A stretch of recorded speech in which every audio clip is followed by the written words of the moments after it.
So I read today that COVID-19 extraordinary headlines that have every day produces a new, usually disturbing story. But today's story was about Neiman Marcus, which is the headline read luxury chain filing for bankruptcy. So I thought of course of our conversations and this intersection of, again, sustainability and luxury. So I was curious what you thought about that. Is that an indicator of anything? In other words, is Neiman Marcus really representative of luxury?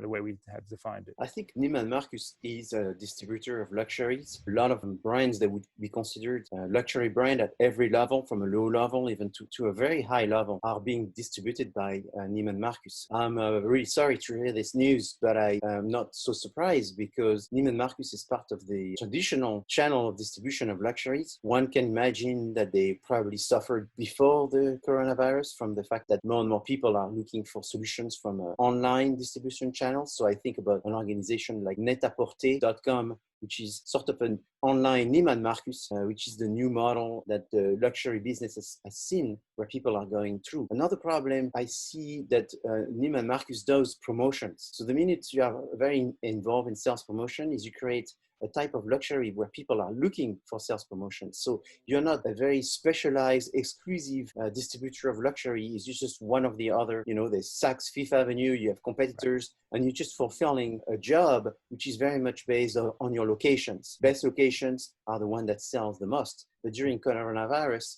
the location does not matter anymore because people are going online. So you will be directly suffering the fact that the location does not matter, that you're supposed to do sales, that you're supposed to have sales promotions. And if you do this online, is you make yourself look like any other online company that is trying to do sales promotions. So you don't have the same power that you had when you had those locations where people felt that they were getting the real thing because they were getting the shopping experience. Buying luxury goods for the longest time, it has to be about the goods. It has to be about the experience of buying it. And it has to be about where you're buying it. In that situation, if it's online, is you just leveling the ground for the online company, which are probably more effective because they are specialized in only selling online and not selling to physical store. You're suffering from this. Another thing is in luxury, there's products that are more fashion luxury and some products that are less about fashion luxury. And I think Neiman Marcus, they have a lot of the fashion luxury. So in a time of coronavirus, I would think that the products that are more fashionable will suffer because people will look for the more conservative products that existed all the time. The new luxury, the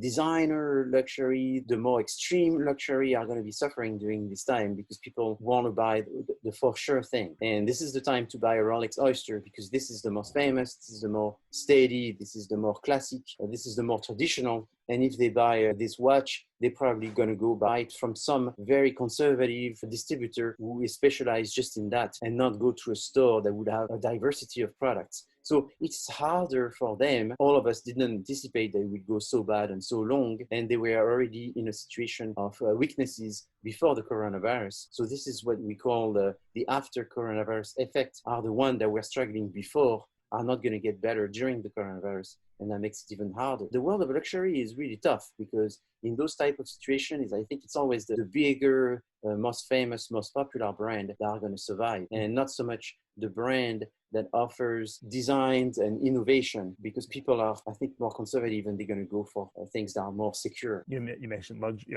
less innovative, less dynamic, less creative, perhaps is how I'm thinking of, but you could correct me. Brands smaller brands, right? Or brands that don't have the infrastructure that these bigger brands have, and therefore they don't have the channels to survive, which doesn't mean they don't have the luxury quality